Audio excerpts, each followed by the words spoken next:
No, I think Monty is changing right before our eyes. I mean, look. He's xenomorphing. He's evolving in real time into some new life form that has is less critical than it was No, before. It's no, like Alien in Reverse. He's no. becoming nicer over time.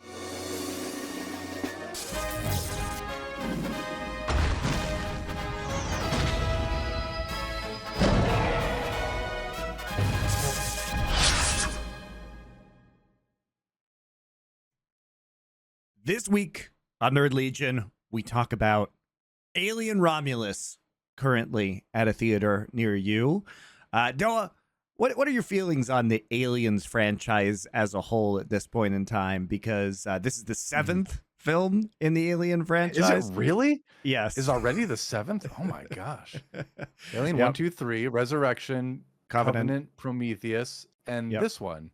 Yep. We're not missing anything. And we're not counting the Alien versus Predator stuff. Yeah. No, we're not. We don't count those, But but it's that's 7 without those. a movie with aliens in it. If we're going to do that, we might as well count Spaceballs, right? Hello, my baby. Hello, my... That's true. If you know, you know.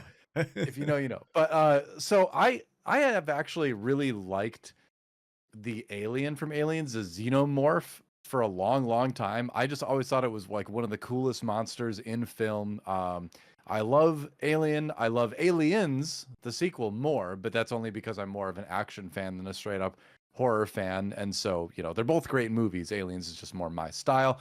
And beyond that, I haven't really liked any of the other ones. Alien 3 didn't like, Resurrection didn't like, didn't even watch Prometheus or Covenant. Actually, I take it back. Prometheus is terrible. I watched Prometheus on an airplane, and I was half asleep through most of it. So that probably says all there is to say about that. I like that they tried to expand things with those, but it wasn't really, it's not really what I wanted. But I don't know what I want. Maybe I just don't want them to make alien films anymore. But I do like I said, I love the xenomorph as a monster, and I love Aliens specifically, the movie. I had all the toys as a kid. In the 90s, Kenner released a line of Aliens children's toys.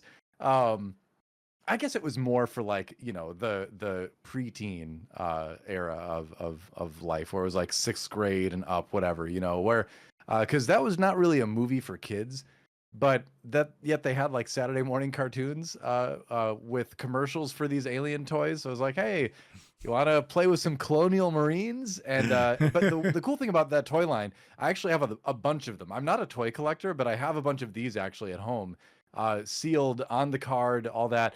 Because they had all sorts of different aliens. They had like the rhinoceros alien, the snake alien, the bull alien, the gorilla alien. They basically took the alien concept and then applied it with a whole bunch of different animals in like a really cool way, and made a lot of toys with a lot of very interesting gadgets on them. And so I love that toy line. And to the point that, like I said, it's the only toy line I've ever wanted to collect or have collected in my life. So I love the xenomorph as a monster, and I like 2 films around it. Did I like Alien Romulus? We'll find out. But that's kind of my background with Aliens, is I really love the concept and the monster, and the movies I'm kind of hit or miss with. How about you? So I love the first 2 films, as I think is pretty common, right? Universal, yeah. Yeah, pretty universal. And I think the storyline, especially of how the first film came together, is very fascinating, especially because a lot of it emerged from the wreckage of Alejandro Jodorowsky's Dune, which is really interesting. And obviously H.R. Giger and his contributions to the art and design of the creature, which I think has, I think it really is that creature's aesthetic and design that has made it so permanent, like a permanent feature in people's minds. 100%. And it's so memorable. Yeah. And that's why we keep going back to this. I think if Giger had not been involved, I don't think this turns into a 7-movie plus spin-off series. And that doesn't happen if Jodorowsky's Dune doesn't get basically canned by the studios. So I think the storyline behind even the creation of this series is super interesting. Beyond it, it also, I think, was a really big jumping off point for a lot of major directors, right? Even though not all the Alien movies are good, like the first 2 are, and these were early films for Ridley Scott and then for James Cameron. David Fincher's first feature film was Alien 3. Now, is that a bad movie? Yes, but David Fincher is a very good director, and got his start in this series. And I think, like, Alvarez, the director of this film, really shows some really good directing chops in this movie. So, you know, a lot of the faults of the Alien movies are not aesthetic or, you know, the fault of the directors. Oftentimes where they fall down is the writing. Obviously, like, I was really excited for Ridley Scott to return and do Prometheus. Prometheus is garbage, unfortunately. Covenant Well, at was least he tried something new. I mean, I do appreciate those films and what I've seen of them. I really need to go back and watch those. But I like the it's funny because I like the idea of him trying to expand the universe, but I've never liked it enough to actually go and watch those movies, or at least not watch them when I'm on a 15-hour flight to Korea or something, you know? they're not good. They're not good. Okay. That's what I've heard. Yeah. You're missing nothing. I mean, Alien Resurrection was also trash, like, obviously. Um, But and people were so excited about Resurrection. Do you remember that? Do you remember Oh, when yeah. Resurrection came out? Everyone was like, "Oh my gosh, the first new Alien movie in I don't know how long. Maximum hype. Ripley's back. Whoa!" And she's like a superhero now. And then it came out, and people were like, "Oh, well, at least Ron Perlman's in it." But, yeah. So, look, I think that there is the universe of Alien is very interesting, and there's a lot you can do in that. And like Alien Romulus is look, the bar is low beyond Alien and Aliens, because those movies are fantastic. They're both all-time classics, really great. And then there's a massive gap between those movies and the rest of the movies that are set in Alien, and I think Alien Romulus plants itself firmly in the middle of that. Like, it's nowhere near as bad as the bad Alien movies, but it's also nowhere near as good as the good Alien movies. So, like, did I find it enjoyable and worth my time? Yes, I did. Because I like Alien, and I like the universe, and I like what they did with this. But it's not a great movie, right? It's neither a bad nor it is a very mediocre film in the end. But I do think if you are a fan of the Alien franchise or the first two movies, you're not going to be overly disappointed with this movie in the way that I was overly disappointed with Prometheus. And I say this coming as somebody who literally rewatched the first two films. I've seen those films many times, but I rewatched them immediately prior to going to this movie because it's set in between those two films, and I wanted to refresh my memory and, frankly, just enjoy how good those movies were again. And like, it was fine. Like, I think it fits in nicely with the storyline. You know, the 57 years basically that take place between those two films. So it has a nice, I think it has a nice place within the Alien universe, and it's like a pretty good movie. It's kind of like Alien comfort food to you. Yeah. Where it's like, okay, here's something familiar but different enough to be enjoyable. Which I don't think is a bad way to position it. I kind of feel like it had a very we'll get into it as we get into kind of the plot here, but I felt like they had a very unique premise going, and then they kind of got a little bit lost in the nostalgia, kind of lost in the, hey, do you remember this from the other Alien movies? And how cool that was? Hey, here it is again, which I hate in movies. And I feel like there was like so much of that happened then as the movie went on that it kind of hurt my enjoyment of it a lot. But the initial framework seemed fun and different, and like a different sort of look at the Alien universe and all that. So yeah, I don't know. I had mixed thoughts about it, but I kind of, when we first jumped on the call today, my initial answer to you was I had a tepid response to it, where it's like, yeah, I like some things about it, but ultimately it was, I felt like there was too much nostalgia thrown in there. And do you want to get into the plot? Well, what in a way, I would rather have that though, Doa, than a director who comes in and says, "Oh, I'm going to do my own thing." Like, this is very respectful of all the rest of the material that's being made in the universe, right? I mean, there's shout outs to Prometheus in this movie. It's obviously like direct call outs to Alien and Aliens.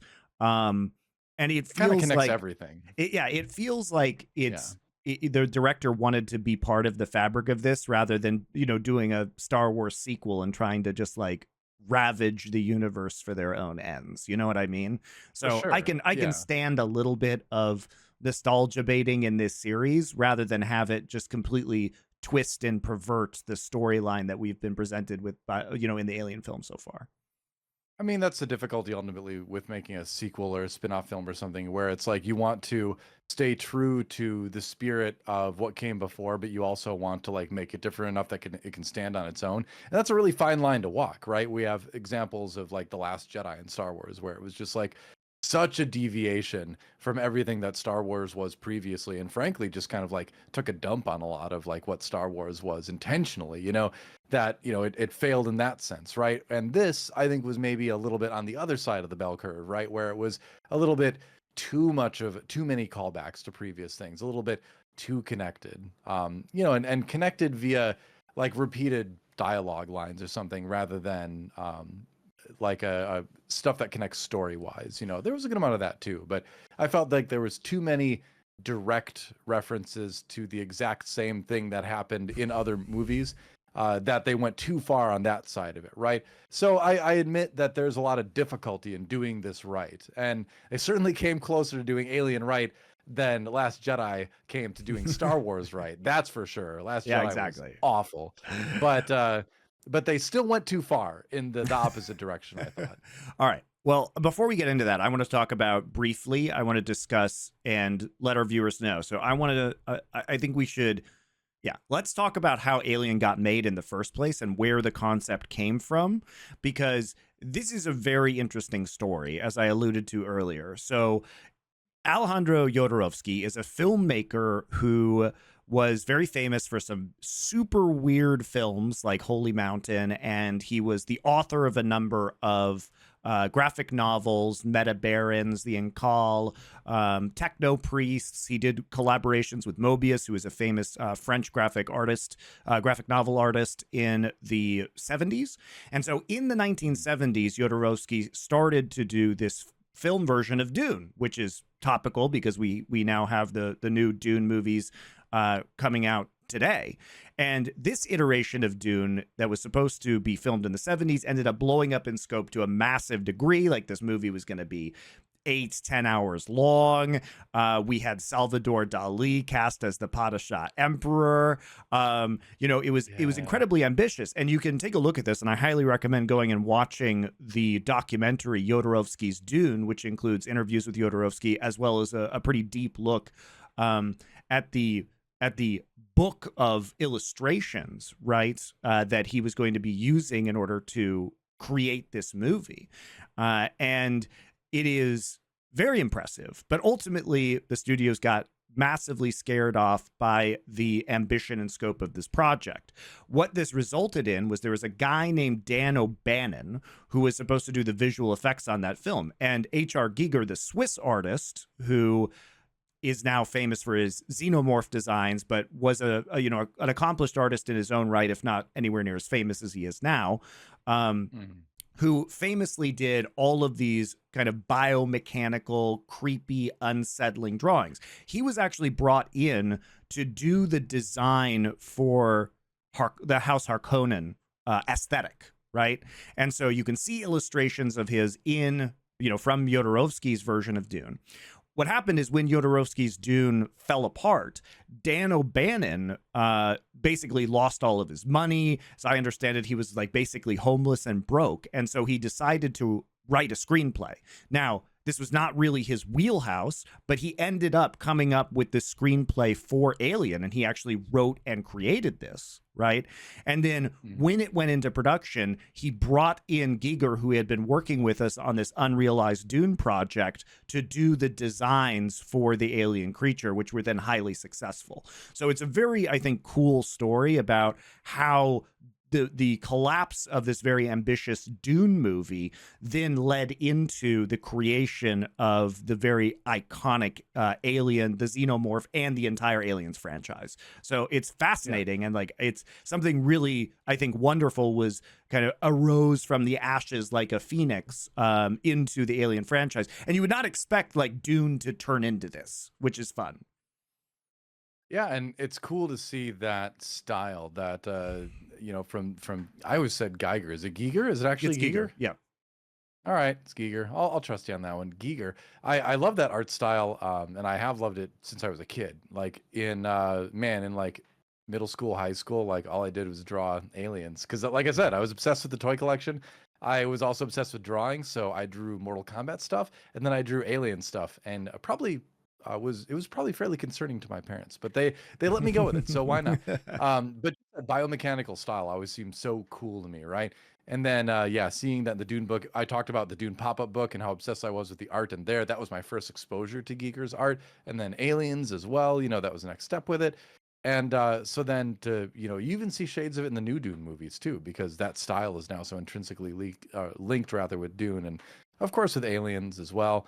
And man, they really lean into it in Romulus as well. We'll go into that there. But they go full Giger with the alien stuff in this one.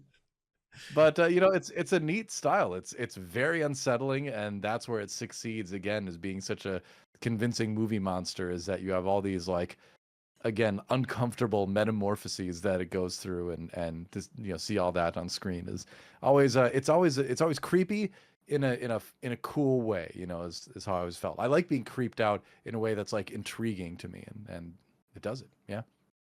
So let's talk about the plot of Alien Romulus. So basically, if you're familiar with the first two movies, it takes place in the middle.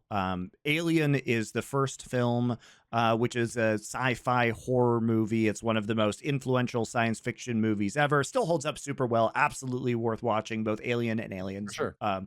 Ridley Scott famously directs Alien.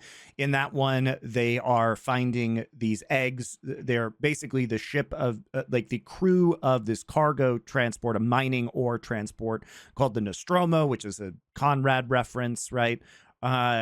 It like a big is semi truck in space. Yes, basically. they're basically space truckers. They're big space truckers. Yeah. And they end up hearing an emergency beacon, which wakes them out of cryosleep very far from Earth. They go and investigate. It's a crash landed ancient ship that has a bunch of alien eggs in it. That's where we get the face hugger, and then it gets onto the ship, and then we have a space horror on a ship. It's very iconic, very great. Ripley ends up being the only survivor alongside Jones, the cat. They go into cryosleep at the end of that after ejecting the alien into space, and she escapes. Well, the Nostromo detonates. She escapes on like a shuttle, like a drop ship, sets her course for Earth, goes into cryosleep, movie ends. Okay. Aliens, the sequel, by James Cameron, starts 57 years later because she like overshot Earth and gets accidentally found by a salvage ship. She gets woken up and then kind of grilled by Weyland-Yutani representatives, which is the big bad company within this series. Then she ends up with a bunch of Marines Weyland-Yutani had started a colony on the world that had the alien eggs originally. She's like, why the hell did you do that? LV-427, I believe. Yes, LV-427. Yeah. And so then she goes with some Marines because it obviously, stops responding to communications. So they head out there, and then they find a bunch of aliens and decide to try and kill them. It's a big action movie, and they again barely escape and grow into cryosleep at the end of that film. Now, in those intervening 57 years, while Ripley is frozen, this starts 20 years after Ripley is frozen. So basically right in the middle of Alien and Aliens 2, or Aliens. Sure. And so what happens in this one is that we find out that the original xenomorph that was ejected from the shuttle after the Nostromo explodes has been floating in space, is still alive, is collected 20 years later by Weyland-Yutani, who I assume through emergency communications figured out what was going on, because obviously Ripley's still frozen. They couldn't have told them. But they had an idea where the Nostromo was before it blew up. Probably. And also it's not beyond reasoning that they'd be able to go find it. Yeah, you assume also that there was some communication, and probably the evil synthetic Ash who decides that collecting the specimen is more important than the lives of the crew, sent word to the home world, to Earth. And so they go out. Basically, Weyland-Yutani goes out looking for it. They collect the alien. Turns out it's still alive. And then they have it on a research space station. That research space station is then, of course, everybody's killed by the aliens. It's what happens every time. So here's my well, we'll get into it. I have questions about this, but please continue with the plot. It doesn't matter. This is just how it works. So I got questions. They collect the alien in an attempt to study it, which is the overarching theme is like Weyland-Yutani wants this to do bioweapons research. That's the whole motivation. It's the motivation in Aliens as well. They say they want to upgrade humanity. Is the that's end goal. The new line. That's the new line. But in Aliens, they're very clear they want it for bioweapons research. Anyway, that's not the point. The point is that we get this space station, everybody dies, and so it then it kind of falls into orbit of a different colony. On this colony world, it is terrible. People are dying of various diseases from mining and terraforming, right? It's basically the equivalent of an American early coal mine in which everybody is an indentured servant, right? So right down to the pigeons. They're like parakeets in this or something. Yeah, they even showed like a guy with a little pigeon in a cage, a bird in a cage, and like, well, they're still doing that, huh? Okay. Yeah. So if you guys aren't familiar, back in the day in the coal mine, basically, like the coal mine would also own the town that was associated with that coal mine, and then they would have a company store. And so basically, the coal miners would make money from the coal mine, but then they would buy all of their goods from the company store. So the company would just own everything. You go into debt, then you're basically in indentured servitude. So we get to the point where, surprise, Doa, you thought it was just another alien movie, but it's also a teen slasher movie. You didn't see that one coming. It's just a bunch of teenagers. I was surprised at how young the cast was. Yeah, that's not what I was expecting. We haven't really seen a teen slasher alien film before, but this is. No, I thought it was actually a brilliant twist. I thought it was actually a brilliant twist because, like, obviously teen slasher and horror, like a tale as old as time, but we hadn't seen one in Alien, and to have like these like cute teenagers running around, definitely I think added to the vibes. Also was a pretty blatant attempt by the Alien franchise to find a younger generation to watch the films and to continue to produce these, which, nothing wrong with that. So we get these teenagers who are dreaming of a better life on a world that isn't, horrible, and they're basically slaves. And so they figure out that there's this there's this space station in orbit. So they take a cargo transport ship up there to try and take the cryo tubes because they want to go to the nearest system that is actually terraformed and see the sun and blah, blah, blah, blah, feel good moments. And so these teenagers go up there, try and steal the cryo tubes from the derelict space station. And it's a good setup, by the way. It's a great setup. Good setup. It's a great setup for being different from the other Alien films, right? Yes. Where it's like, different motivations, different circumstances, but still you're going to have the run-in with the xenomorph, right? So early on in the film, at this point, I was like, okay, this is great. This is different. Yeah, obviously, we're gonna end up, tangling with the aliens, but at the same time, like, I like that we're not just doing the same old stuff where the company is still loosely the villain, just like it always is in an alien film, essentially. But the setup was very different, and I was pleased and surprised by that. So I was totally on board at this point. Yeah, so they get up to the station, and of course they're trying to get the cryo tubes and fuel for the cryo pods so that they can survive the 9-year cryo journey, and they can jet off in their little cargo freighter. And then, of course, they go in and they accidentally, by taking the cryo fuel, unthaw a bunch of face huggers, and the aliens are still in the ship. And then it just becomes an alien movie where they're trying to survive and escape, basically. One of the teen girls is teen pregnant. And of course, that is definitely, you find this out very early on because she has morning sickness. And you're like, well, that's definitely going to go somewhere weird. This is not going to have a happy ending for her. Like, Anyway, she's not the main character, so you're out of luck. Yeah, spoilers. Basically, they run into a half-destroyed android who is Ian Holm, who is now dead.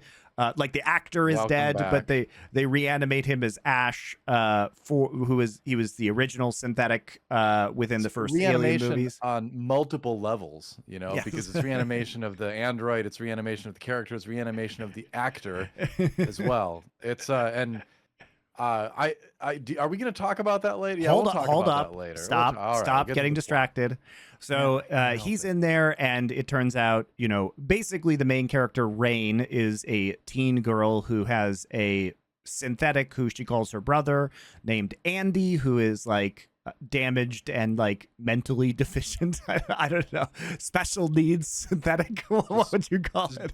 Just damaged. He's like he's like a processor that's I don't know how's a processor like he's a half special damaged. needs Some of the cores android. don't work. I don't know. He's a special needs android, special needs synthetic. Yes. That's what we got to go with. And so he's up there, and they start, upgrading him with android parts that they find on the station, which then changes his programming, of course. And so is he good? Is he bad? Is part of that? Has he been reprogrammed to help Rain and her friends, or is he now just a tool of the company to affect their mission? It's revealed that they were doing experiments on the xenomorphs on the station, and then they realized that humans are too weak for real space colonization, so we're gonna fast track their evolution using the alien DNA, and we're gonna inject it into people. And they succeed in doing this. the black ooze from Prometheus. And so basically, pregnant girl gets injected with it. She gives birth in a very disturbing scene to a human xenomorph hybrid, which is kind of like the twist third act of this film. And then they fight and yeah, I mean, obviously we knew the weird pregnant thing was gonna go somewhere, because it's like the ultimate Chekhov's gun. But then, of course, we at the end of the movie, Rain kills all the aliens and gets in the cryopod with the very damaged Andy robot, and then they set off for the planet that they were supposed to go to in the beginning. And so now we have 9 years of travel time.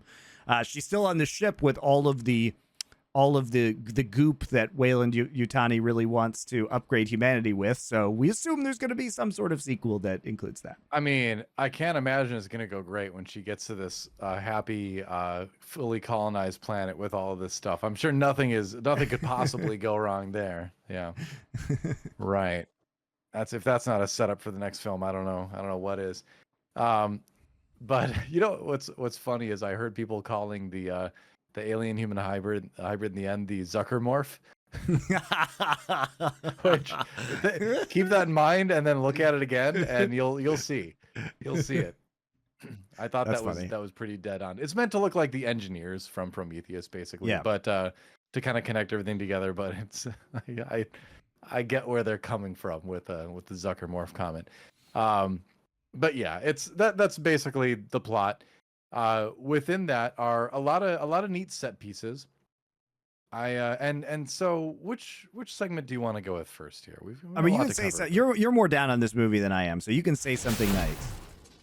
Okay, I'll say something nice. And so in the say something nice segment, I will say that the set pieces in this movie are great. I think having it take place on this space station that's essentially this covert research facility just is such a great black box of what's going to be in the next room, and you can really do so much with this. So that setting is great, putting the essentially young people in there who are not just naive in the ways of the world but have no idea what could possibly be going on with the science facility is a great setting. Very fish out of water there, and they have to navigate through it. Having the looming threat of is this android that everyone kind of picked on, and now he's upgraded and super smart, is he dangerous, whose side is he on? So the setting itself is really, really good, and I love the other visual setting pieces of for instance, like seeing the sun for the first time when the main characters does, when they kind of come up over the horizon of the planet, because it seems like this is a planet where there's only sunlight on one side essentially. I love that it's the skies are overcast. It's like full of smoke. Is that what it is? They can just never see the sun. Got it. So I love that there's this tension of the space station is going to crash into the rings around the planet, essentially, which is a bunch of ice, a bunch of giant like ice boulders and things like that. So there's this threat of, and again, this isn't new, but there's this threat of the thing you're on is going to be destroyed. And just the visual look of that was really great, that they had all these smaller chunks, but then these big jagged icebergs in there. And then when it does eventually start crashing in, it's not like just one big Hollywood explosion. It's this long, drawn out destruction of the space station as they sort of have this action sequence around it. And that's great. I love that. So visually, this movie totally nails it. I mean, the alien aesthetic was The- great. I've heard there was a lot of practical effects used I with mean, it. you can tell there are a lot of practical effects. Like the Puppetry is very face good. Yeah, the face huggers are all robots, which is yeah, yeah. really fun. Apparently, it was like really cool to like control them and have them like skitter around. The xenomorphs are also were actually Mhm. built and are like really good practical effects. And this is such an excellent As they shout should be. out. Yeah, it's an excellent shout out to the original Alien, the first two Alien movies. Like, it's not Yeah. only that the xenomorphs are practical effects. I mean, they have computer generated effects obviously when they need them, but it's a mix that makes it feel really scary and really real. And obviously they were just practical effects in the first movies. But also it's the kind of retro futuristic aesthetic that's present, which is the 1970s and 1980s CRT monitors with the readouts, the laser scans. Like, they absolutely nailed what we had seen in Alien and Aliens to make it fit really seamlessly in that universe.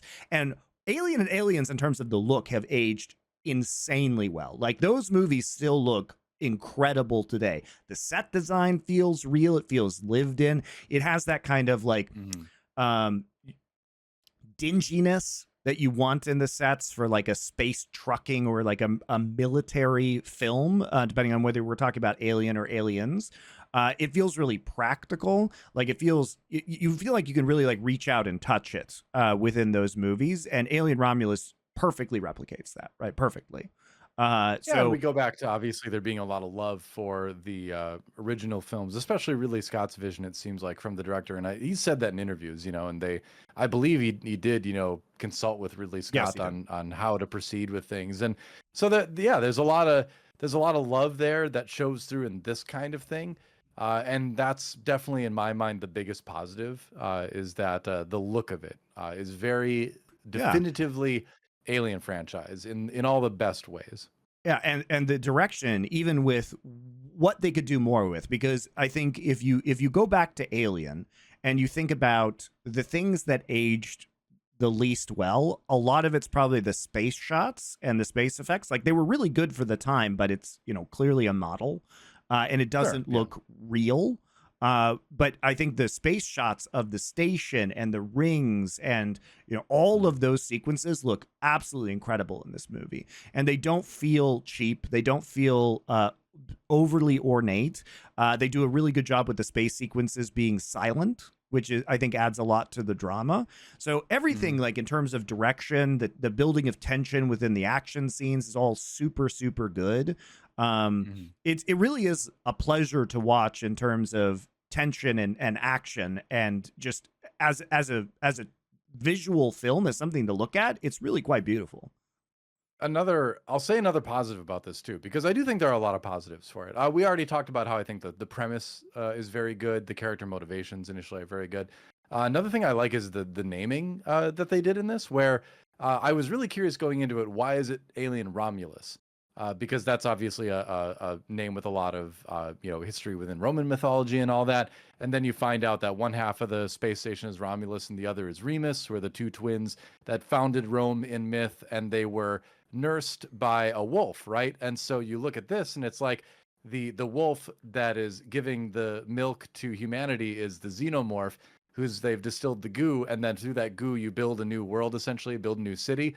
But you could also look at it as it's a new city for the xenomorphs that's being built on the space station Romulus and Remus, right? Which eventually is destroyed too. But I like how the people who in universe, the people who named the space station were doing this callback to Roman mythology in a very cool way, I thought. So I like that too. I was like, why is it Romulus? What sort of like lame connection are we gonna have there? Well, And they actually like did a really good job making it not lame. So I like that.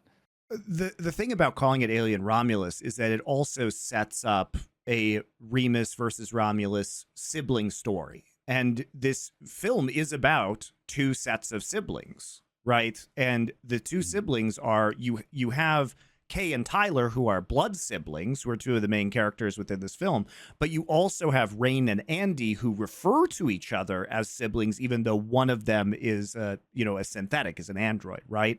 And I think what's important to remember about the Romulus Remus mythology is that these brothers were abandoned. They were royalty that were abandoned. And then they were raised by the wolf, as you say, Doa. But after that, when they're founding Rome, they have a disagreement about which hill by the Tiber to found the city on. And that is when one of them kills the other one. So Remus is killed by Romulus as they get into this dispute. And it sets up a potential expectation within this film, because we do have Andy who is reprogrammed and becomes almost an adversary of his, sister, adoptive sister, Rain. And you don't know whether or not we're going to have the sibling murder or not. And on top of that, you also have to think about, the cost of building the civilization of Rome. Sure, there was an extraordinary city and it was an extraordinary empire. And I think people look at the Roman Empire and think of it as one of the greatest civilizations in human history. But the cost of that was death, right, to build that. And I think you have that question in the back of your mind because of the symbolism that is portrayed within this film about whether Andy is going to kill Rain in order to construct the new civilization that is dreamed up by Rook, this android, and Weyland-Yutani. And is that a price worth paying? We are left to ask, is it worth seeing the next steps of human evolution, even if it is viscerally horrifying to us, if it means the better survival of the human race through conquest of the stars, right? And through terraforming and settlement, right? Isn't there something... There is something attractive about the idea that the xenomorph is the perfect creature, right? And even though it's dangerous, what can we learn from that to augment humanity and to accelerate our own evolution so that we can become more genetically perfect ourselves? And is that a good goal? Right. And that is core to the alien mythology. Right. And it really, I think, is explored very well through here. And it's explored very well through the symbolism. And you're constantly reminded of this. Of course, they have, the beautiful, plaques on the doors of the bronze sculpture, the very famous bronze sculpture of Romulus and Remus. Of them suckling at the wolf. And so it's really the Capitoline wolf. That's what it's called. And it's from, it's, a couple thousand years old, I believe, at this point in time.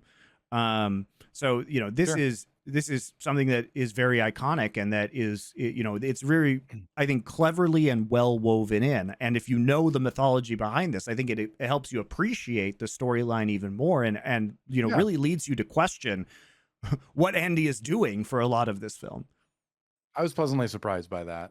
I also like, imagining all of this happening in the Blade Runner universe too, because it supposedly does no retcon or anything like that. It's there's been connections subtly throughout the Alien franchise that connects it to Blade Runner, mostly through the company, through Weyland-Yutani.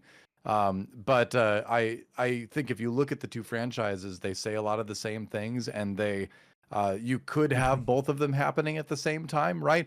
But the eventual sort of philosophical angle is, let's take a critical look at humanity's expansion into the stars and how that is done, how we treat each other, what we use. We use robotics, we use, aliens we encounter, what is the right and wrong of all of that. And what so is I personhood as we approach AI and, exactly. synthetic people. Yeah. Right. So I think this movie did a better job of connecting to that too, that connection to the Blade Runner films, than a lot of the other recent ones have. But connections in more than hey, the same name, but more of a philosophical connection, which is cool. So yeah, I think we had to say something nice in here because there's there's lot more. of great there's things more to say nice thing about. Look, there's more to say something nice about. I'm just reiterating. Go ahead. Say more. How about the actors? I was unfamiliar with every single actor in this movie, but honestly, David Jonsson, who plays Andy, is incredible in this movie. The way that he plays the kind of transition from the special needs synthetic to the upgraded version in terms of his speech, his presence, the kind of look behind his eyes, because when he's Andy, the original Andy, he's kind of like a puppy dog following Rain around, and you really get that out of his demeanor.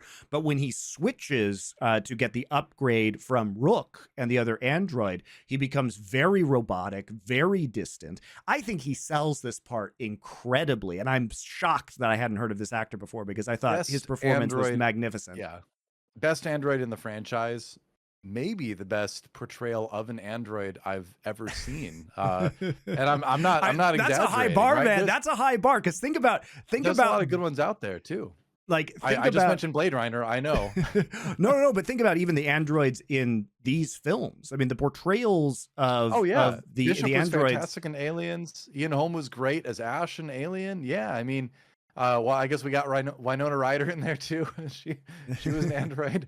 But all right, well, maybe we skip that one. But I mean, think about the actors. My favorite the android, actors who have played this role are like even in Prometheus and Alien Covenant, it's Michael Fassbender, right? You have Ian Holm, you have Lance Henriksen, and you have Michael Fassbender. Like these are actors of really enormous stature. I would still say that this performance easily stands toe to toe with those performances and may exceed them because of the range that he showed in this, which I don't think that range existed in those other android performances because they were essentially, the same character the entire way through. He had to play two different characters.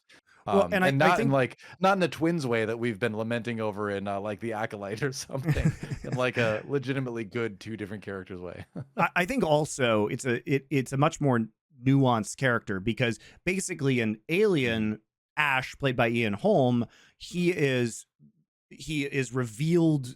He's the science officer on this ship, but he's revealed really to be a Weyland-Yutani like loyalist, and he's the one who's basically says it's fine if all the crew dies as long as the alien gets back for study, right? So he becomes the kind of central villain of the first movie. And then in Aliens, obviously that provokes Ripley's suspicion of synthetics, and then you have Bishop, who she's like, I don't know if I trust you, Bishop, but Bishop turns out to be great and actually saves them at the end of the film. And so, but both of those characters, as you point out, Dora, are rather one note because their relationship and their characters are in relationship to Ripley's character, right? And so we have to have the bad one into the good one in order to have Ripley go through an emotional arc. But in this one, we can kind of see both things at the same time. Like they do both simultaneously, and it's very cool.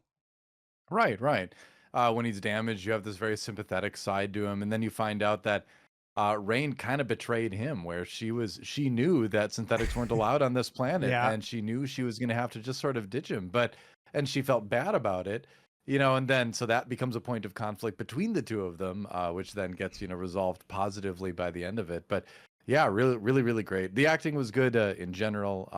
Kaylee Spaney was really good as the lead. So yeah. Archie Renault, I forget the name of his character. He was kind of like the main male lead in this. Tyler. I was like Kyler. Ugh. But Tyler, I thought he did a great job. He was one of the main characters / is one of the main characters in Shadow and Bone, which is a kind of a YA fantasy series on Netflix. It was terrible. It was terrible. Did you watch it? I saw the first few episodes and I pieced out because it was trash. I thought it was fun. I think it's a neat world, and like it kept me engaged enough to keep watching. But I have a much higher tolerance for that kind of show than you do. So that's I think Noah's it's more a raccoon. He lives off of trash. He lives off the trash. He lives in the dumpster.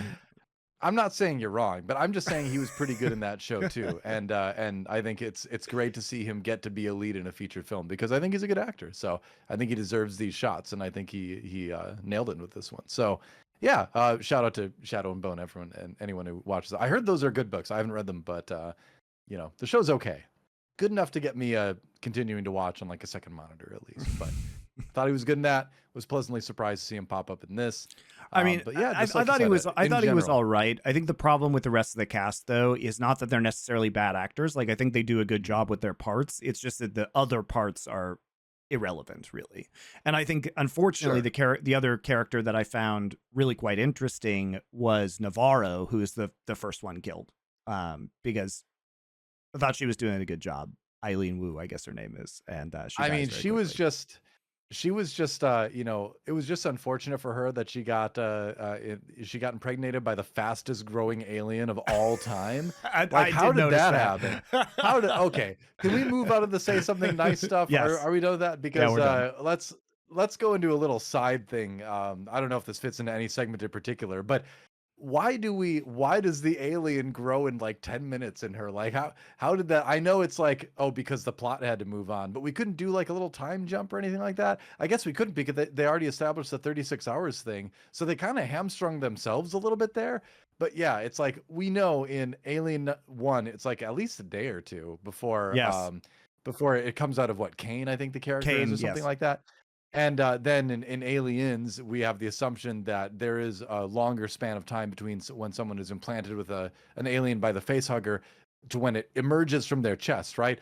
But poor Navarro like gets face hugged and literally like it's like 10 minutes later she's like, uh-oh, fully grown chest burster inside, and it comes out and I'm just like, wait, what? How Yeah. what is Yeah. she made of? She's got to be like the most nutritious person in history for this chest burster to grow that quickly. But then this just sort of continues throughout the movie where these are just like quick grow aliens. It's like the chia pet of aliens. I don't know, man. All right.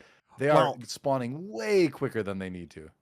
let's get into this because this is just Yeah, there's a sure. crazy number of different versions of plot armor within this movie, so we'll go into plot All right. armor right now. And plot armor, Okay. by the way, doesn't just mean, oh, this character is immune. Plot armor is also, for the entirety of the film, which, by the way, the main female character in the Alien movies basically, is like, if you have Ripley or you have Rain here, they're Always just lives. coated head to foot in plot armor, which is fine. I mean, that's what we're watching the movie for. But They can only take themselves out. That's the rule. yeah. Only and they then can they get through their own resurrected. plot armor. Yeah, that's right. Yeah, and the they get plot really good armor. basketball too. Who knew? The plot armor is so thick that even death cannot kill them. That's the thickest it gets, man. That's ultimate plot armor right there. But in any case, the other instances that we see of plot armor in this is that all of the characters are actually immune depending on their circumstances, right? I think what was interesting about the difference between Alien and Aliens is that in Aliens, we didn't have to deal with the time that it took to create a new xenomorph because they were just already on the planet, right? That wasn't really the concern in that movie. It was that they were going into a place where the xenomorphs had already set up camp, which we find out later is actually true of this space station as well, because there's a bazillion of them from the death of everybody who was previously on the space station. So we actually just don't even need the face hugger sequence. And you'll notice, though, it's very convenient that they encounter each stage of the xenomorphs at exactly the right time in which they're equipped to deal with it. This is the Slumdog Millionaire effect, where Slumdog Millionaire notoriously, as the character is playing Who Wants to Be a Millionaire, very conveniently, the questions perfectly align with the sequence and timeline of his own life. They're not out of order or anything at all, so they come up at exactly the right moment.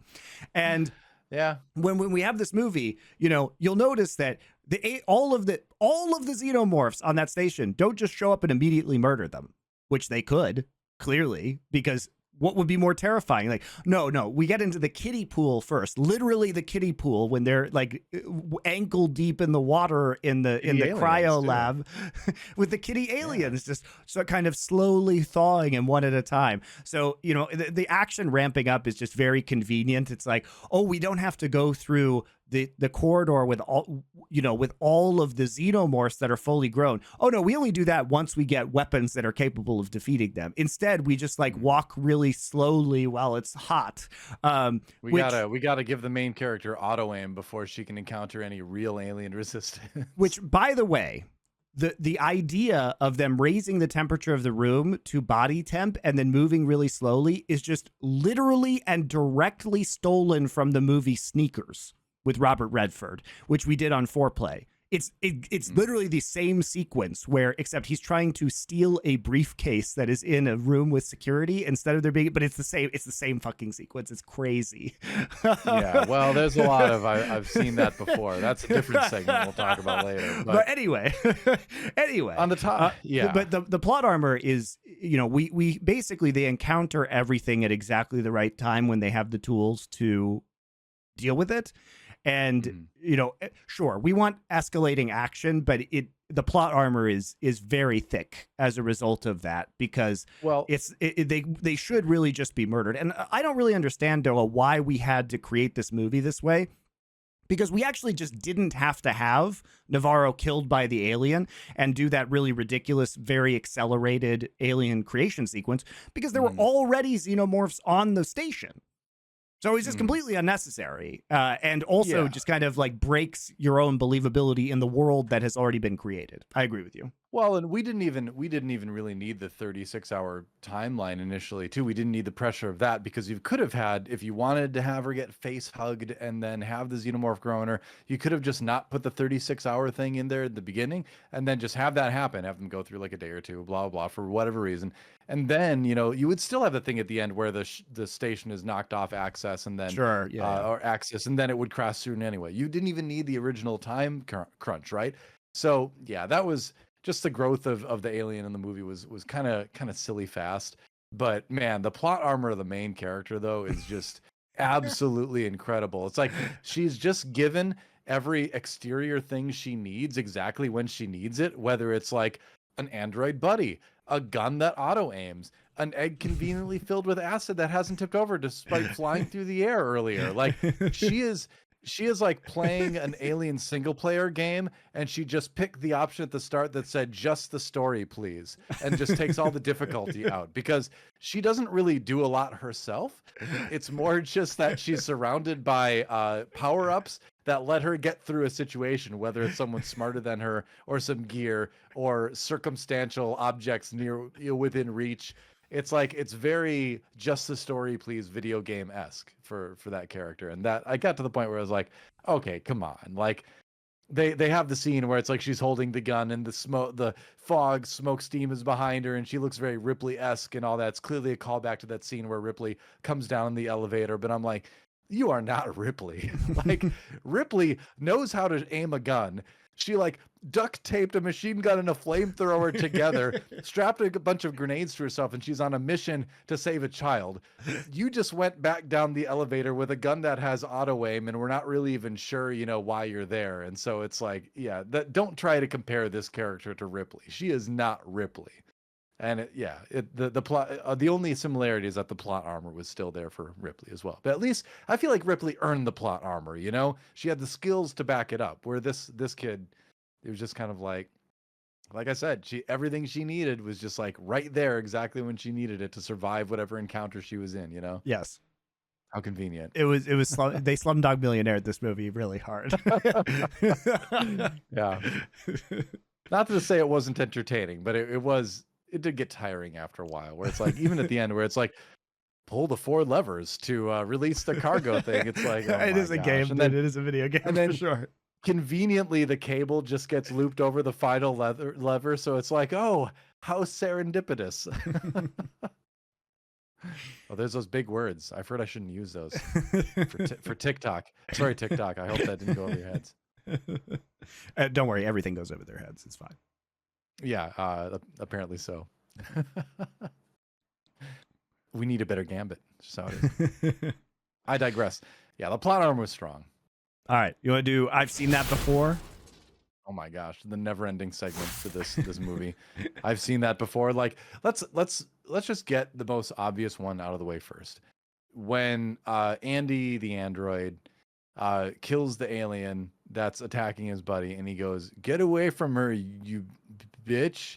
And it's like there's this pause, and he said, "Get away from her," and I'm sitting in the theater like, don't do it. Don't do it. You don't need to repeat the line. There's no reason. There's no in-universe reason that this character would ever say this is an android, and he seems like a mentally deficient android because of the damage he suffered. Why? Don't do it. Don't do it. And he's like, "You bitch!" And I'm like, "Oh!" And I hear people behind me like, "Yeah!" And I'm like, "Oh." These people are like, "Oh, I've seen that before." They're like the Leonardo DiCaprio gift. They're like, Ripley said that. Ripley said that in the second movie. Remember that? And he's saying it now. I'm like, I don't care. Why can't he say something you new and memorable, maybe, or just say "get away from her," where it's like, okay, that's a subtle callback, but that we don't need more than that. My preference would be you just don't do that at all. But that's the most obvious one, right? you don't need to just rip one of the most iconic lines from the franchise just because people will be like, oh, I liked that line before, you know? So that's the it's most also it obvious also one. just doesn't even make sense in context, which I think is the bigger No. problem, because the whole purpose of when she says that in Aliens, when she's fighting the Queen, is because it's the Queen alien and is a female alien, right? You never get the Yes. sense that the other right. xenomorphs are whatever gender, right? And it's funny because Sure. they encounter the queen alien, the queen xenomorph for the first time, and that's when she says it, right? And it is Mhm. very iconic, and I agree, it's a totally unnecessary callback, and it really takes you out of the movie. Like, it's so blatant and gross that you feel bad watching it. You feel bad watching that moment, and it's Yeah, just like, does it's this like android hard just forced in too. Because here's the other Mhm. thing, Doa, it's so gratuitous because that alien doesn't even need to be there. That xenomorph doesn't No. need to be there at the end because they just went No. through an entire sequence of killing a bunch of the xenomorphs with the elevator, and we could have just stopped it. Could have just stopped it right there and just had them escape. Instead, no, we have to have this extra blatant, gratuitous jumping down the elevator shaft while shooting a rifle with no bullets left scene, where he just repeats the line at the end. It is very unsatisfying. Yeah, it's like a Marvel movie scene. It's bad. But the thing is like, you could have. I will even give you a way that you could have done that and it would have worked. You could have even had him say the line in that situation where it would have worked if you had taken time early in the movie where, like, as a joke, because like he's not all there because he's damaged, the other characters that are like less savory were like teaching him that, like, oh yeah, you just like call people bitch. It's like, it's funny. They teach him like to use this word as a joke, and so That's he's true. using it.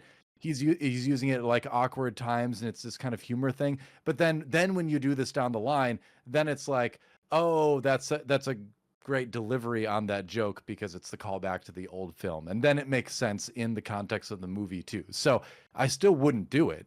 So better to think It's of your own lines. it, But look, there was even a way you could have done it right, and that it, still it, wasn't done. it also is very I think weird to have Andy say it because Andy is played up and his entire character is wholesome dad jokes and like special Exactly. needs synthetic. That's So it feels to that's have why you him need to do it the way I talked about. Yeah, to have him Yeah. curse also just feels really out of character. And it had it. Here's another way to do it. Had it been as the upgraded Andy, maybe that works better, but it's not. So it feels super No. weird. Yeah, I don't know. It wouldn't have worked agree. there either, because we just haven't really seen evidence in the other Alien films that I'm aware of that that androids are prone to swearing a lot, you know?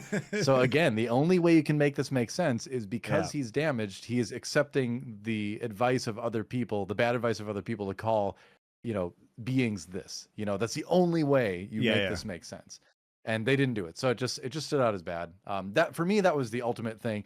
But there was so much of it. Even like the trajectory of someone in the crew gets face hugged, the chest burster comes out, it grows and starts killing people. It's like they do a mini condensed version of Alien within this movie, and then they do like, okay, our Alien section is done. Now it's time to go to the Aliens homage section where we get the beach, we get the bitch line, we get the they literally lots had of the aliens. two sides of the station connected, and one of them was the alien section of the station, the other one was the alien It's section like a theme of park. the station. It was like It's a theme park. Thankfully, we never went to the other movie sections. These two were good enough. But yeah, they visited the Alien theme park section and experienced that. Then they visited the Aliens theme park section, even to even to the point of somebody getting captured and put up on the wall, and they have to go and like pull the goo off of them to get it out and all that. Like straight out of Aliens, right? With Ripley rescuing Newt. You know, what the other obvious callback stuff is Ash being there to begin with. You know, there's no other reason that Ash is there other than people to be, or the Ash model of Android. There's no other reason he's there than to be like, hey, look, it's that same guy. Oh, let's bring back Ian Holm's face, even though he's been dead for years. So for what it's worth, I did not like this because here's the reasons why I didn't like this, guys. Now, I understand that you're trying to say there's a limited number of models of synthetics that they would make, which is plausible, right? You know, they probably just reuse the same face for a bunch of these. He was the science android on the station, just like he was the science 20 officer years, though. on the Imagine ship. using the same model of anything for 20 years. I think probably those Especially in the androids have a future. very long lifespan because I imagine they're very complicated and, you know, that doesn't bother me. But the point is like Ian Okay. Holm's a very famous actor. On a previous episode, guys, he's in Time Bandits, which we did, the movie from 1981 that we did a couple episodes back.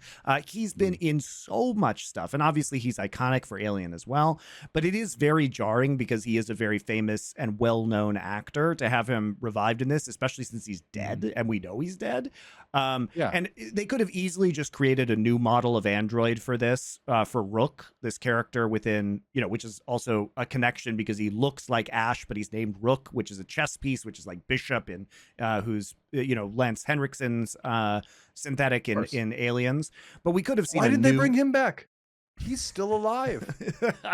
Lance Henriksen is still out there. He probably looks too old. Anyway, maybe. But so, my point is that they didn't need to bring Ian Holm back. No, for what it's worth, though, Doa, they did obviously ask Ian Holm's widow, and they gave the blessing to do this, and his family was actually very excited about this, so it makes me feel less bad. But I still would not have made that decision. I would have just created a new synthetic and used a new actor for it. That's what I would have done. I agree, and I'm glad his family enjoyed it, and I that makes me happier to hear that too. I feel differently about it now that you've said that, but at the same time, I'll go back to what I always say: is why rehash something old when we could have something new? In a situation where we could have something new, why use something old?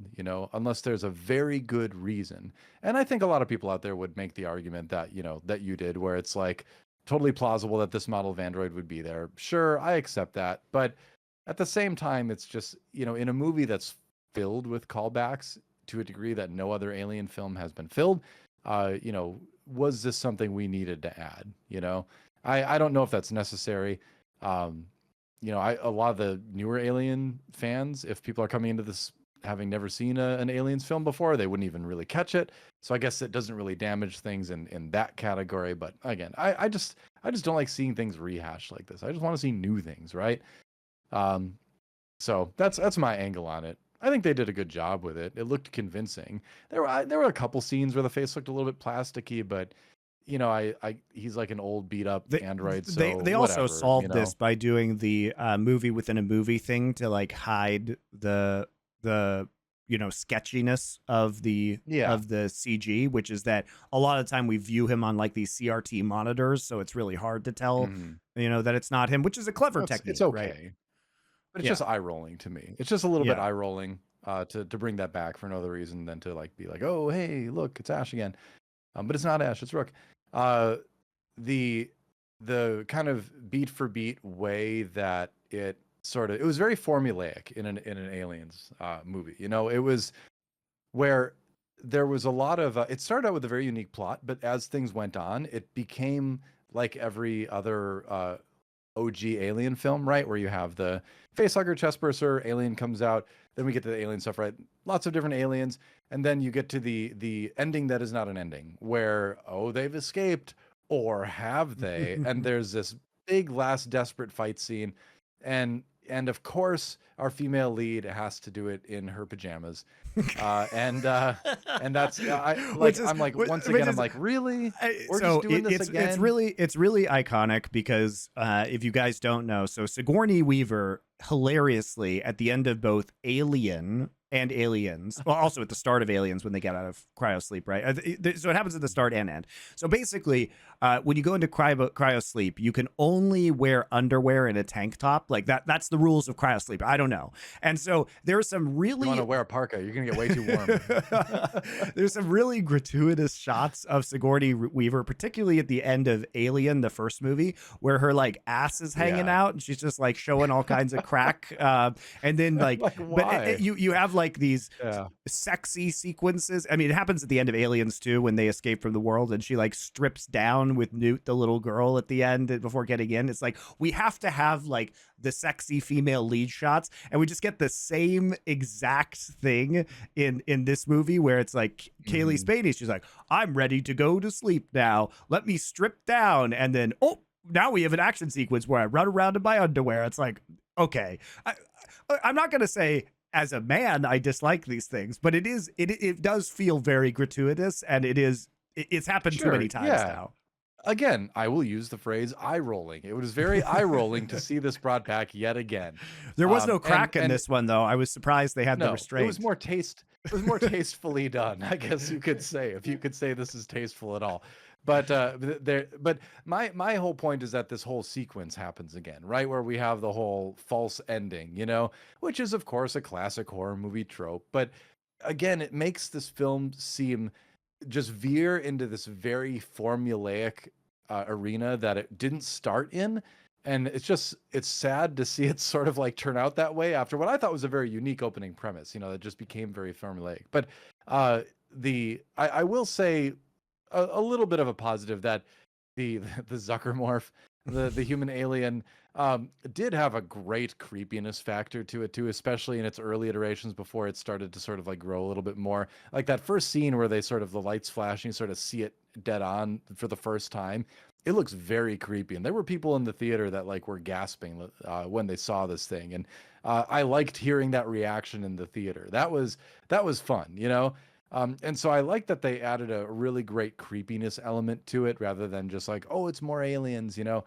But you know, we kind of already did the human alien thing in Alien Resurrection as well. We didn't do it in the same way, right? It didn't turn into sort of like the engineer face one. But we have kind of done that human alien hybrid thing already too. So it was like two callbacks in one to the, you know, the false ending of pretty much every Aliens film, and then the ending of Alien Resurrection. Yeah, where you always have to have this surprise third act twist where the alien, like the threat, really hasn't gone away. I mean, it's surprise in quotes. Yeah, yeah. Yeah, when they put the pregnant character in the cryopod after she'd like juiced herself with the alien goo, I'm like, yeah, I'm sure she's just gonna stay in there and nothing's gonna happen. Yep, this is definitely the ending, isn't it? Yeah. So while I will say it was done pretty well. It was done well. The Humalian was creepy. The action set piece of this happening while they're crashing into the rings of this planet is cool as well. That was neat. The visuals around that was cool. But again, it's just like, did we need this again beat for beat copy of every film in the Alien franchise? Like it's like, just because they did it in previous movies doesn't mean this isn't an Alien movie if it doesn't happen, you know? So that's the kind of stuff I don't like, where it's like it's needless, you know? Well, this movie could have been great without it. They could have found a different way to end it that was just as satisfying. As I referred to earlier too, Alien Romulus, the scene with the face huggers where they're trying to pass them to go to the other half of the station is literally just entirely conceptually stolen from the 1992 film Sneakers. And in that film, Robert Redford is trying to steal a computer program from it's a heist movie. He's trying to steal a computer program from a highly secure facility. And so the way that they do this is by raising the temperature to body temperature of the room for the heat sensors. And then he has to move really slowly because there's motion sensors, and he can't make noise either. So it results in this very hilarious scene of Robert Redford moving super slowly through a room, which is absolutely one of the worst sequences in any heist movie ever because it's incredibly boring. And guess this, Noah. It's also, he's on the radio to his accomplices, just like they are within this, right? And it's almost like giving him away. And then there's also in that movie a character played by Dan Aykroyd by the name of Mother, which is the name of the computer on the station. Really? So yeah, it's crazy the number of parallels between that scene and Sneakers. And it's not good because that scene in Sneakers sucks. It's the worst part of the movie. It's not even just that correlation, which I didn't know. I've never seen Sneakers, so I didn't know about that it's one. Not worth watching. I was thinking about the similarities to that scene and then the scene in Aliens where they're in the room with the two face huggers, Ripley and Newt are in the room with the two face huggers that Burke has placed in there to try to impregnate them essentially. Yeah. So he can get an alien off world. And their answer to that is to turn on the sprinkler system for kind of an opposite but similar effect where they're going to cool down everything in the room. Well, they're trying to stuff basically.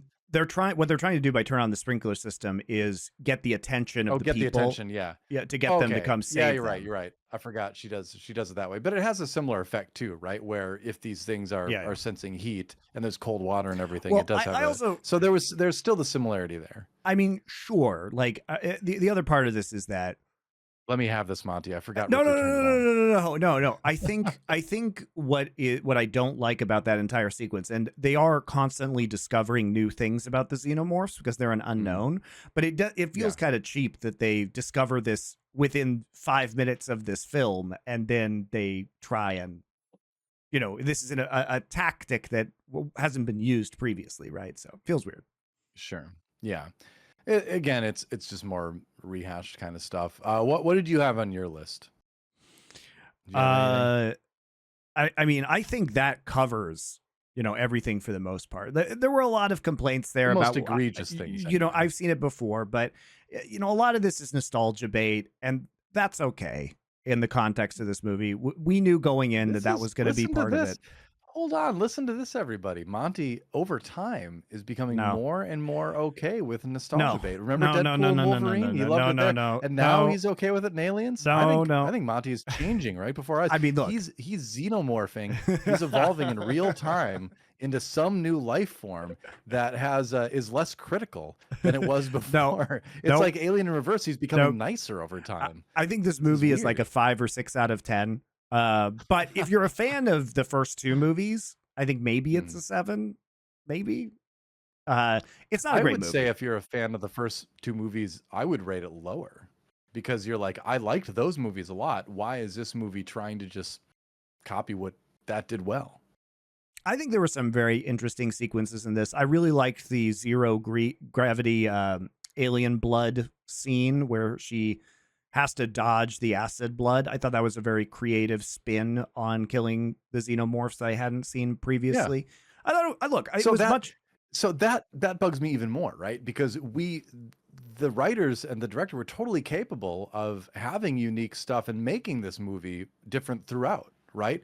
So that's what bothered me the most, is that everyone who made this movie seemed so capable. Why did they have to hamstring themselves with all of these callbacks, with the amount of callbacks? Like, if it was just 1 or 2 of these things, sure, but there were so many of them, right? Yeah. And that's what, like, towards the end of the movie, I was like, oh man, did I like that? I thought I did initially, and then by the end of it, I was like, how do I actually feel about this movie? And it lowered my view of the movie, right? Because I wonder how that happened, right? If there was just a little bit too much love for the previous stuff. I think they just went overboard with the callbacks. A couple of them are okay, that's fine, but it was so much and it was so pervasive that it took away from what otherwise could have been a unique story in the universe, I think. I don't know. I think this film succeeds on a lot of fronts. I think the direction is really good. I think the aesthetic is really good. The visuals are really good. The sound design is phenomenal. The special effects are phenomenal. 6 out of 10.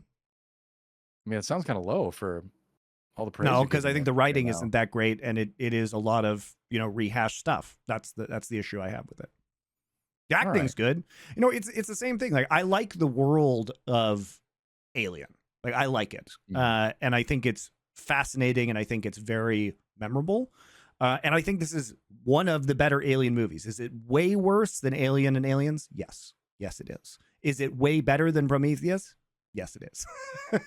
So way better than Alien Resurrection, way better than Alien 3. I will give you that. This is, to me, the 3rd best Alien film. Yes. And I sound so harsh on it because I feel like we were so close. We were so close to just getting a really, really great Alien film, but that's true. It was held back by the stuff that holds back so much in Hollywood right now, which is the rehashing, right? And the remaking. And that's what frustrates me the most about this movie, and maybe creates a little bit more of a angry response than I would have for other stuff, where it's like, because we were close. We were a lost this opportunity close for sure. to greatness.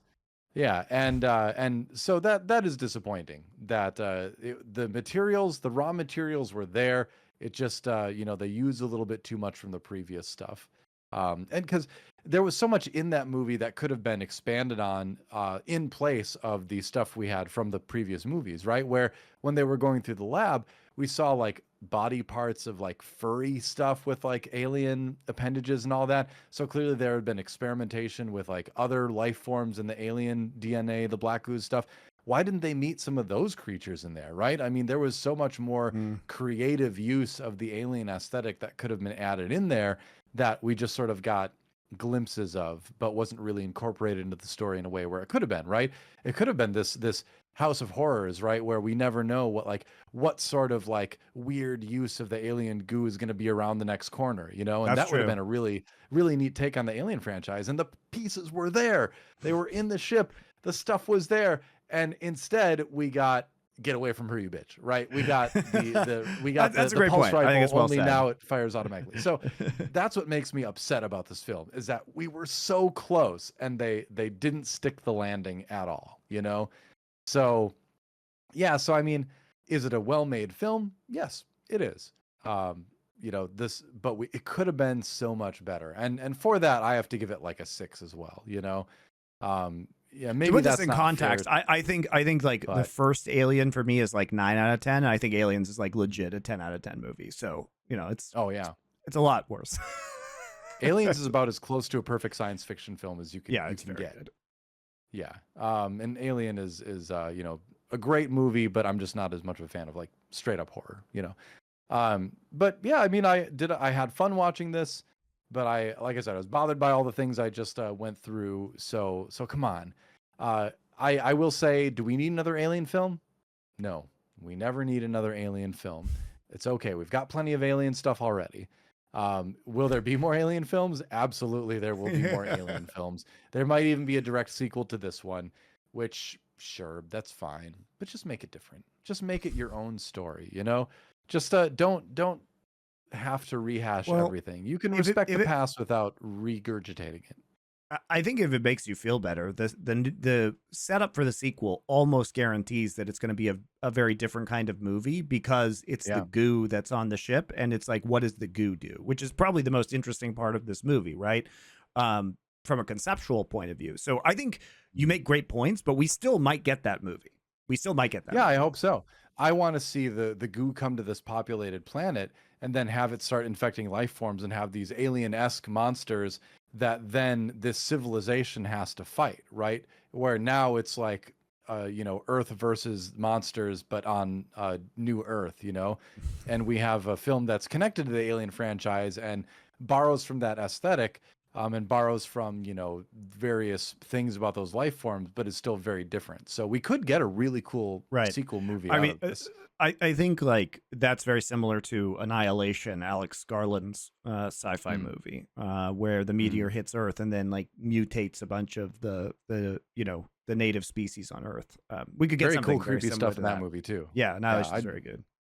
I'd love that style of thing in Aliens, you know. Heck, throw a kaiju in there. Make something gigantic too. Let's just go all out. That's true, actually. Kaiju xenomorphs. I'm in. You can write the next one, okay? I'm into it. Hey, I'm down. Hey, you know where to find me. I'm sure you know they're big Nerd Legion fans out there. I know David Cameron watches. Yeah. leave an angry TikTok comment like everybody else. That's right. Yeah, but make sure you leave your contact information too. But, all right, guys. Yeah, I mean that's it. Yeah, it's well, do you think people should go see it? I think it was fun to see in the theater. Look, I think it was fun to see on the big screen. It was fun to see on a big screen. It was fun. Yeah. Like I think it was creepy. Just from an accomplishment of visuals and special effects, I think it's very cool. So it's a good movie to see in the theater. Even despite all the negatives, it's still a fun movie to go see. You know, so yeah, I'd say go check it out. Yeah, especially if you're a fan. If you've enjoyed other episodes of this, I think you will find it good enough. Good enough. That's where Hollywood aspires to be these days. Can they make another movie as good as Aliens? Probably not. Can they make good enough? They can. We've taken a big step, I think, in the cancellation of Acolyte. That is a public admission that Disney messed up with Star Wars, and hopefully an admission that they acknowledge that they have to do better with this franchise. We've seen, behind people are talking about big changes within the Marvel side of things too, as far as how movies have to be made now. So maybe we're turning a corner. I'm not ready to get my hopes up yet, but there does seem to be little indications here and there. We'll see. Well, we dive right back into Doa's raccoon dumpster this next week because hey, Skeleton Crew coming this fall on Disney Plus. In quote celebration unquote of the newest World of Warcraft expansion release, and I'm somebody who hates World of Warcraft. We are going to watch. I love World of Warcraft. The World of Warcraft movie, which I also hate, and I hate the lore of Warcraft, despite the fact that I came from esports casting Warcraft 3. But Warcraft 3 single player is actually like a pretty good story. But WoW just took a fat steaming dump all over Warcraft. You haven't lore. played. You haven't played it because you leave tell a comment if Monte Cristo should start playing World of Warcraft. I'm not going to play World of Warcraft. To run M+ dungeons with me. That sounds terrible. Anyway, because you tell me the story of World of Warcraft, and I know what happens because everything in World of Warcraft is just the good guy becoming the bad guy, becoming the good guy, becoming the bad guy again. And that's literally the only way they know how to write. Because can they introduce new characters? No. It's just bad guy become good guy become bad guy, back and forth, pooping back and forth forever. So the majority of the storyline is indeed that. I will acknowledge it. And yet, I've had a great time in my 2 decades of World of Warcraft, and then another decade before that of Warcraft RTS. So I'm in deep. I'm in deep with the Warcraft, and I'm not ashamed. I love it. Love every minute of it. I can't wait to watch this movie. Warcraft again. Pilled, and also the movie. World of Warcraft is mega bad. So we'll be watching that and making fun of it next week for you guys. See you then.